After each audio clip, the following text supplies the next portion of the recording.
যেই লোকটা 100 কোটি টাকা দিয়ে এনবিআর এর চেয়ারম্যান হইতে চায়, সেই লোকটা কিভাবে শতভাগ সৎ হইতে পারে? এবং পরবর্তীতে ওই লোকটার থেকে আবার বিভিন্ন মাধ্যমে দায়িত্বশীলদের কাছে উত্তর যায় যে সেই লোকটার 1 টাকা দেওয়ারও সামর্থ্য নাই, অন্য কিছু মানুষ 100 কোটি টাকা দিয়ে সেই লোকটা ভালো দেখে তাকে সেখানে বসাইতে চায়।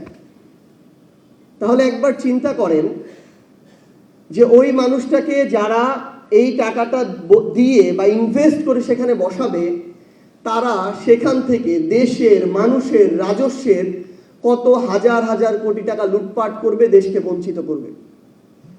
তো আমাদের এই ধরনের মধ্যবর্তী কিছু দালাল আছে, এই দালালদের থেকে দেশটাকে মুক্ত করাটা খুবই জরুরি।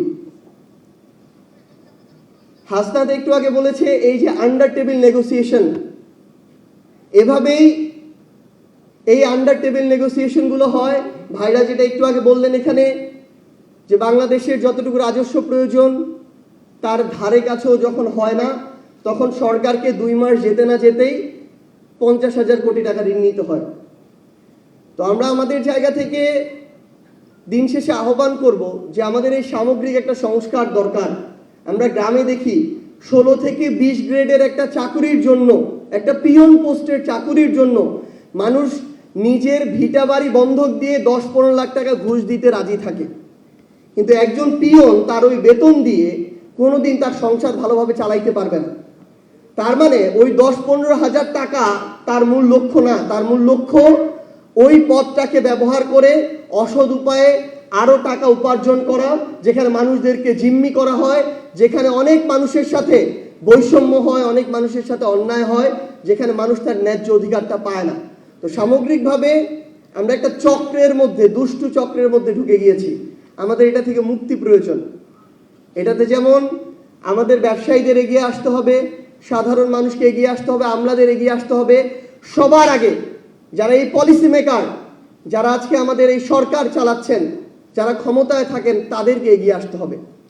আপনাদের যদি সদিচ্ছা থাকে, আমরা বিশ্বাস করি আমরা প্রত্যেকেই আপনাদেরকে সহযোগিতা করার জন্য প্রস্তুত আছি।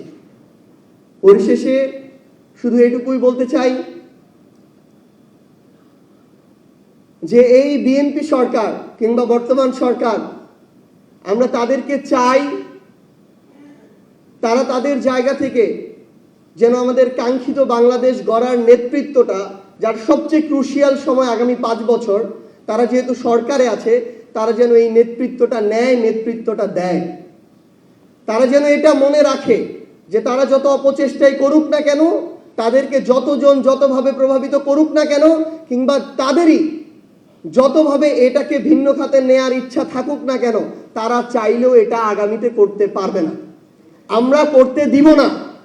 এবং আমরা সবাই মিলে যদি আমাদের কণ্ঠটাকে জারি রাখি, আমরা সবাই মিলে যদি আমাদের কাজটুকু করে যাই, আমাদের প্রতিবাদ ওই সংসদ থেকে রাজপথে আমরা যদি জারি রাখতে পারি, বাংলাদেশে আগামীর কোনো সরকার বাংলাদেশকে, বাংলাদেশের মানুষকে, আমাদের কাউকে আর বিপথে নিতে পারবে না ইনশাআল্লাহ।